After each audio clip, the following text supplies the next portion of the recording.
Welcome to a gripping exploration of the enigmatic journey of Jennifer Lopez, the iconic singer, actress, and entrepreneur who now finds herself at a crossroads. In this revealing video, we dissect the factors contributing to the perceived crisis in J.Lo's career. From chart-topping hits to acclaimed film roles, she once ruled the entertainment industry. But lately, the tides have shifted. Just what is it about Jennifer Lopez that makes everyone dislike her? Weak tour sales, an odd record movie documentary, and general online teasing are all things that could happen. Join us as we unravel the highs, lows, and resilience of Jennifer Lopez. Will she reclaim her throne or redefine her legacy? The multimedia projects that Jennifer Lopez put out in February were a collection. Each of these projects was part of a bigger message, which might have been a statement in the wrong place about something like the power of love. One of them was the movie This Is Me. The next album is a late-career pop record that is pretty corny and not very good overall. Besides that, there was This Is Me, now a love story, a huge hit musical that is partly based on the album and is very self-centered. There is a lot of astrological theatrics, flashy dance moves, and famous people in it. Lopez finally put out the greatest love story never told after what seemed like a lifetime. It's a documentary that goes behind the scenes and mostly talks about making This Is Me. Now, a love story, on the other hand, is known for its awkwardly close looks at Jennifer Lopez's famous relationship with Ben Affleck, who is loving but clearly uncomfortable. When you look at it all together, it's clear that this is as overproduced and annoying as it seems. Each effort has been met on social media with a range of reviews, from positive to negative, as well as lots of laughs. J.Lo told Variety that she was the one who came up with the idea for the $20 million show and paid for it herself.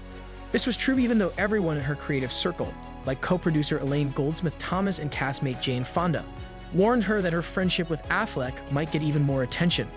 But J.Lo kept going, and the end result is a show that is completely strange. For some reason, it makes me think of Tyler Perry's I Can Do Bad All By Myself, James Cameron's Avatar, and Paul Hunter's Wild Wild West music video. If you think about it, this is the most cringeworthy movie with Jennifer Lopez or Ben Affleck since Giggly. Jane Fonda plays Sagittarius, and Fat Joe is J.Lo's shrink. J.Lo quickly changed the name of the concert series to a Best Hits Tour to take advantage of the fact that not many tickets have been sold for the tour as being used to promote This Is Me now. Giving pop singers too much attention is something that most people do.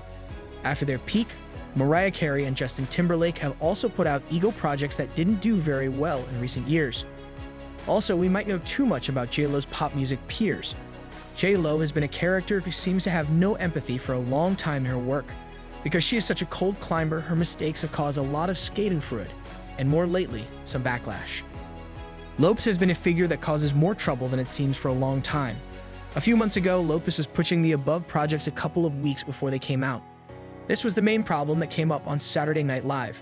The host, Edebiri, who was also in The Bear, and Lopez, who was a musical guest, were all a part of the action. Some old video of Edebiri as a guest on Lacey Mosley's show, Fraud Goddess, the day before the recording in New York, was found by TMZ. The video shows Edebiri telling Lopez that she can't sing, and that her singing career has been one long scam. In a way, these were jokes, a comedic actress making fun of a pop star in a harmlessly small talk brought to you by Team Coco. But in another way, this has always been the talk behind the scenes about Jennifer Lopez. There is a way that she can't sing that is different from the way that many big stars who use auto-tune can't sing.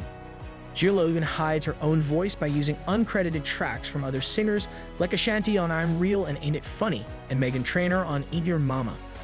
When asked about the Edebiri clip, Lopez told Variety that she had heard similar things said about me throughout my career.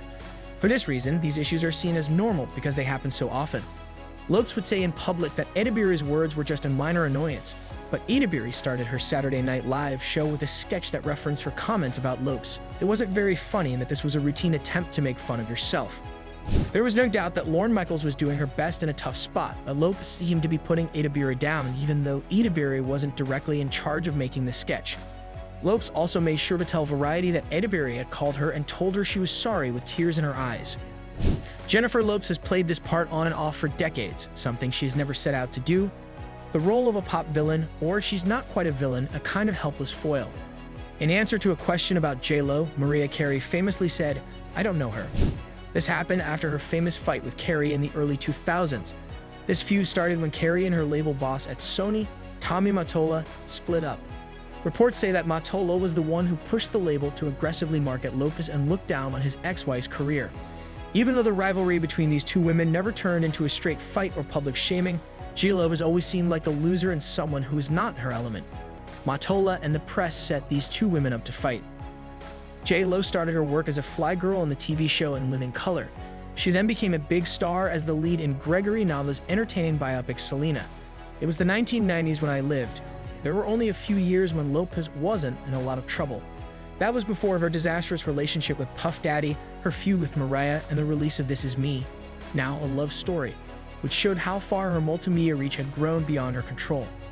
Now that we look back, these were the only years when Lopez was so loved.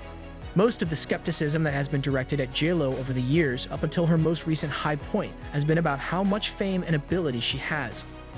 Even at the height of her career, she doesn't think it compares to the best work of her peers or earns her the same lasting respect as theirs. With an amazing 5-octave range, Mariah Carey was without a question the most powerful female pop singer of her time. Someone who has really listened to the chorus of Waiting for Tonight will tell you that Jennifer Lopez, on the other hand, was a great dancer, but not so great at singing. Even though the competition wasn't real and wasn't even J.Lo's fault, this contrast was always a little off. There is no doubt, though, that J.Lo is a talented performer, even if she is having a hard time setting limits on her goals, so she can answer that annoying and inevitable question: what exactly are they good at? Now, This Is Me, a love story Lopez might have done better if she had done a more simple dance showcase, a smart move to build on the good feedback she got after her great performance with Shakira at Super Bowl Live. It was obvious, though, that it would be too much of a show for J.Lo in all of her roles as an actor, singer, writer, producer, and fan. Yes, Bennifer is a classic tabloid love story, but it's also the part of J.Lo's reputation that has been talked about too much. Additionally, this is the thing that stands out the most from her acting as Jenny from the Block, since she is now so clearly and completely a Hollywood star and the target of so much anger, just as Fonda had warned her. That's it for this video.